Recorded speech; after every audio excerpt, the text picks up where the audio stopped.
everybody. I'm here with midwife Kimm's son.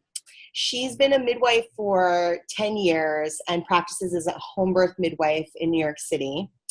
And she is also the founder and curator of the Human Birth Project and Intact Birth. If you're not familiar with those, find them on Facebook. Some of the most incredible birth photography and so definitely check that out. And she's also working on the most amazing and insightful and a very original book on birth at the moment that's really coming from the birthing person's perspective and the transformation that occurs for that person through the birth process. So stay tuned for that. So we're coming to this Ask the Midwife session with some questions that have come from you as doulas that hopefully, Kimm, you can kind of shed some insight on as you're coming from the perspective of a home birth midwife. So we're going to just start with our first question. And that question is, when do I as a doula show up for a birth? And that might apply also in the hospital birth. It might be applicable for hospital birth as well, what you're going to share. But you're going to obviously be speaking to attending a home birth in particular. And how do I as a doula know when's the right time to show up? Right, because what I see people doing, even for people who have hired doulas for hospitals, is that they come to their home first, isn't it? Right? Yeah. They show up at their home, and at some point, the doula's kind of role is to determine when to go to the hospital, right? Yeah, so yeah, a big part. The question is kind of universal. When do you show up at someone's home? Right. Am I right? I mean, on the rare occasion, I can assume that, it's going fast or whatever, or depending on what the client wants, that they're heading there and they want you to meet them there. But mostly it's when you show up, right? Yeah. At their home, right? Yeah, exactly. Yeah. So I like this is I'm telling you what I tell my clients. Great. Because people who come with doulas, most of them really want to do as much of the work as possible, the laboring work, right? Not all of them want unmedicated birth, but a lot of them do. So I'm going to talk about what I tell my client when the doula should show up, which is great. When this is what I say, when someone in your house, a stranger in your house, isn't going to make you feel self-conscious and aware that you have a guest. So, in other words, if you are in early labor, you have so much, you don't need to focus, and you are coming in and out, and you're very present. Anyone who's visiting is going to affect your your hormones. It's going to change your pattern, and it's actually can slow you down. Right. So when I started, this is now me going off on a tangent because I love to tell stories. We love that about you, Kimm. When I started in the home birth business, and then I started to get involved, realizing what the kind of roles that doulas play and how important that is. There was a birth in the very beginning, home birth, where the client was barely sort of in labor, and the doula was there, and she was taking walks, and the doula was taking walks with her, and that went on for 2 days because in her mind, in both their minds, they're in labor. So they're like, we're in labor. So this is also prompted me to, one of the things that is in my book is about just how the mind can really how what like where you need to be in your head. So if you're like, yeah, I'm in labor, yeah. you are not in labor. If you're going, I'm in labor, that's not labor. The other thing I like to say is, don't go looking for it. It's gonna come looking for you. Yeah. I got that. Another tangent. I got that from a nurse friend of mine who was very curious about what C. diff smelled like. You know what C. diff is? Yeah. Terrible diarrhea. Bacterial, like infectious bacteria. Well, it's from taking too much.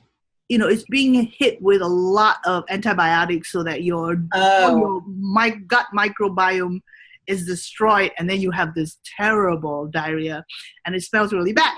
So she asked, she was new, and she said, how do I know if someone has C. diff? And her supervisor said, don't go looking for it. It's going to come looking for you. I say that about labor.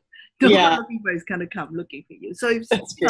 So, but back to your answer, to your question. I say when you no longer care who's in your house. Like you're so deep into your labor that someone coming in, obviously you do care if it's, someone a stranger, but someone who's here to help you, especially a doula who you don't have a relationship with, so that's considered, not part of your family. So the point where you don't care anymore, or the point where you go, oh my God, I really need help. Right. Other than the help that I'm getting now, I need more help.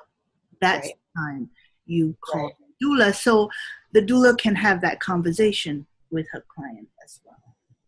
Yeah, I think that's really great, and I think most people would be able to identify that moment, pretty clearly.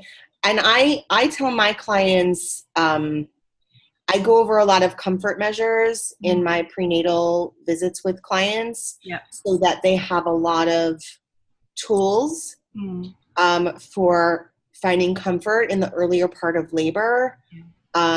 That's before that point that you're talking about. And I tell them, really try to exhaust all of the tools that that you have before thinking you need me. I'm of course available if you have an emotional need, or you have some kind of support or concern, or need some advice around like what to try or whatever. But to be actually on the scene, kind of watching the pot boil, exactly, is never helpful. So so I tell them just like exhaust every comfort tool that you have before thinking I should come.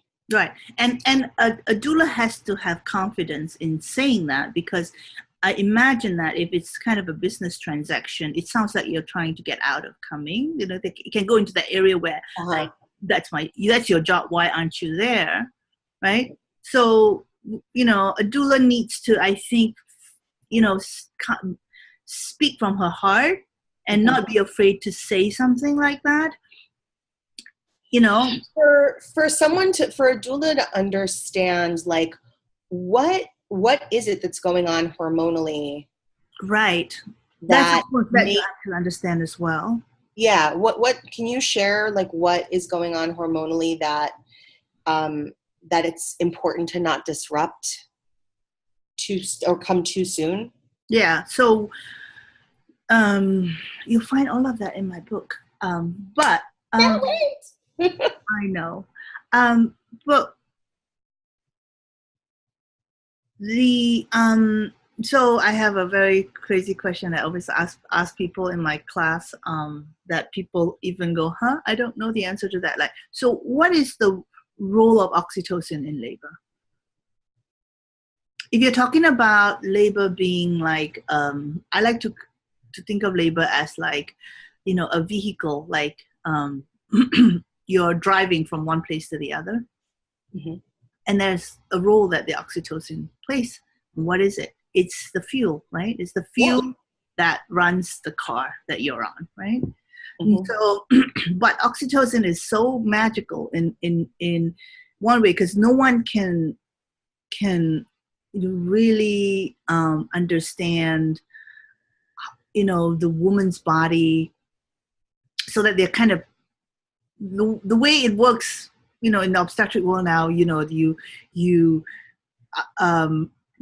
find that in the intervention actually stops the oxytocin from producing, and then they create artificial oxytocin, right?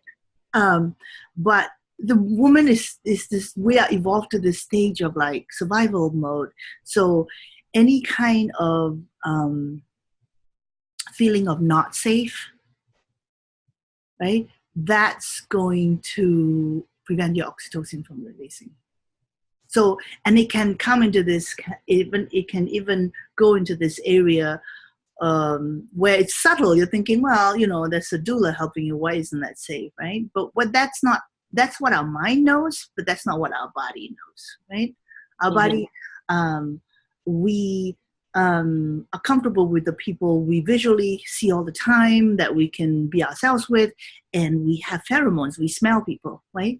So a doula, as much as they're supposed to be at the support role, they're strangers coming in. I mean, they've had a few meetings and all that, and they give all the right advice, what they're supposed to give, all the they give a lot of information. But at that primal state, that mind, that brain, switches off, and the body starts to take over. The survival instinct starts to take over. So that's the point that any stranger will actually shut your oxytocin down, because it's being signaled to your body that you're not safe. Mm-hmm. Do you know what I mean? Why does that change? Like what? So at a certain point though, like when you were saying, like when she gets to a place where she doesn't care anymore who's in the space, and she's like, or she's just like, I really need help, and it's got like there's a tipping point. Like why is there a tipping point where it's not disruptive? Right. Well, the tipping point is where she's this part of her brain is shut off, because the other part of her brain is switched on to cope with the intensity of her labor. So she doesn't, because in early labor, it's so, for most people, it's so bearable. It's so, easy, relatively, that you have all this other part of your brain that is on alert, looking out and watching out for things. Whereas when you are already in the throes of it, that part of the brain has switched off. Interesting. So right. nothing can disrupt it that is not really that severe. For instance, hospitals, or harsh lights, or a threatening situation with strangers in masks and gowns, that can pose a true threat. But a doula that you've hired won't pose as a threat anymore. Right. Makes sense? Yeah. So that's how the body works, right? Yeah. But how does a doula? I mean, you could explain it that way, but not.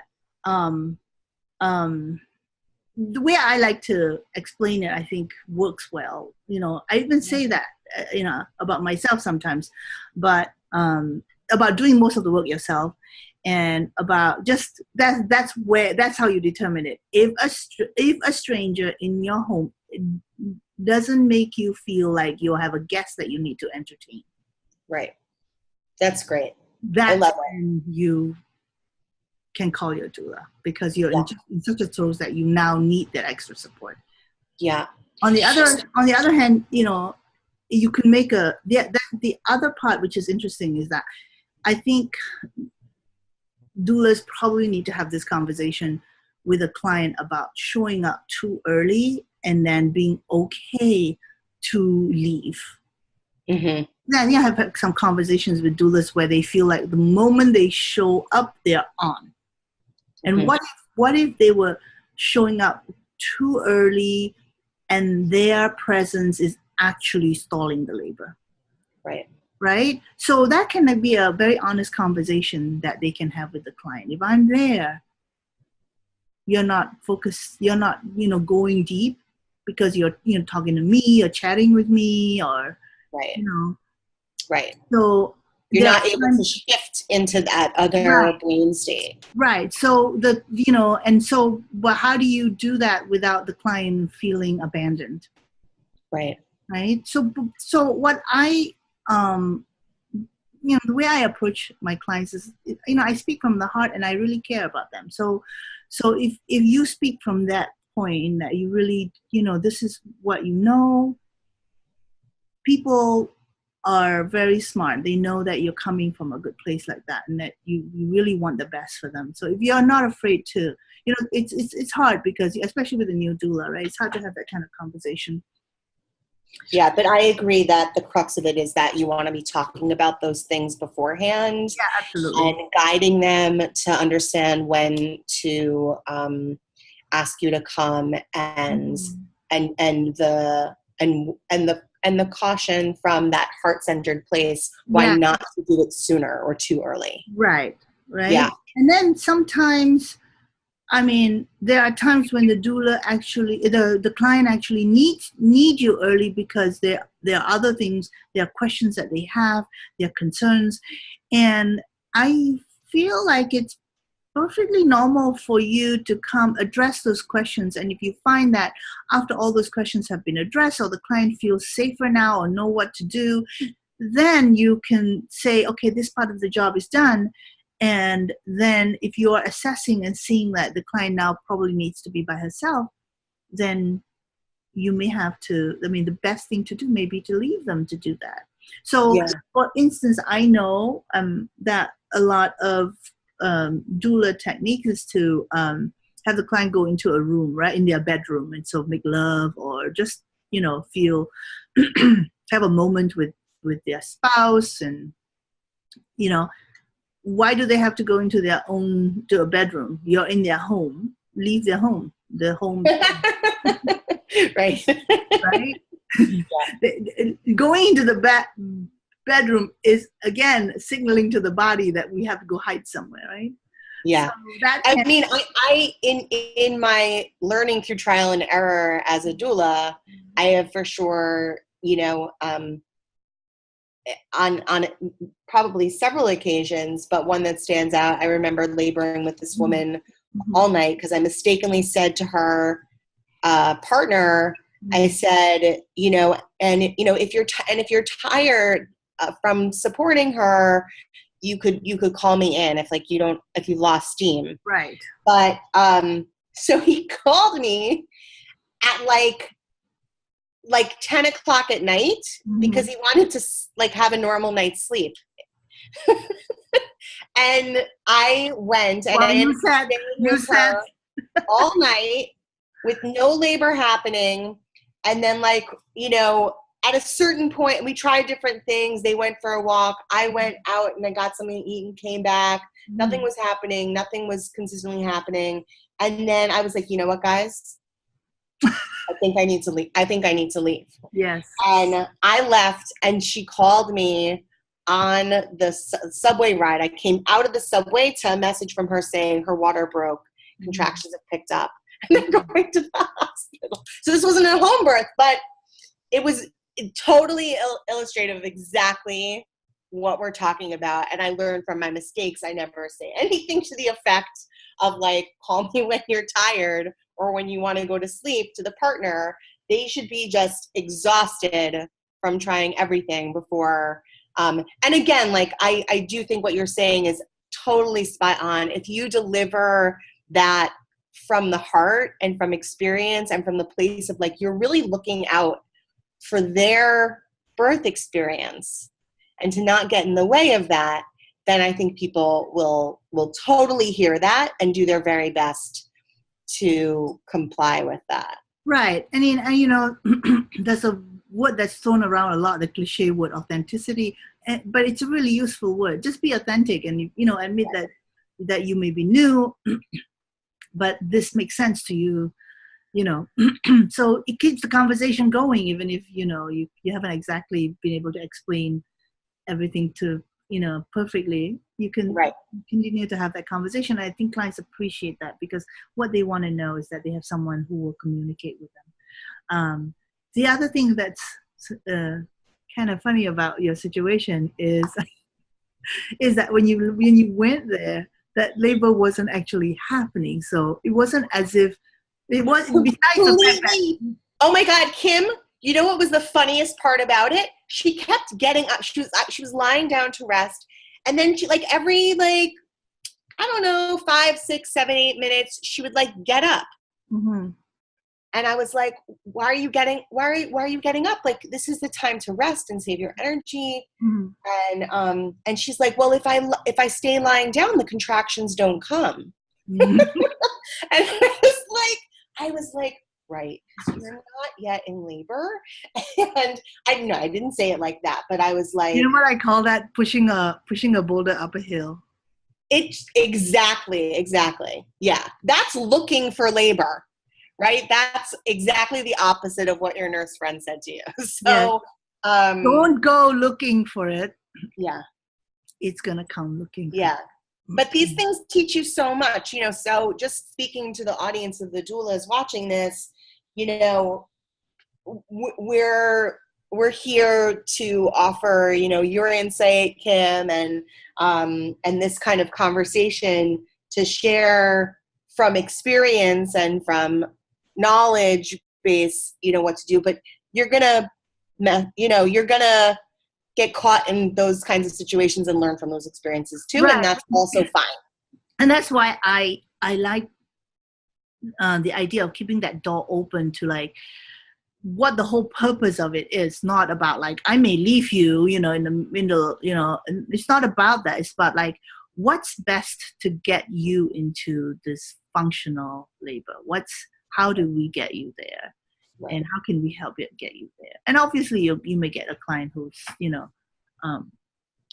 who may not be convinced. So that's kind of the job of any birth worker is to that communication is key, to, it's a thing it's an art that you have to learn.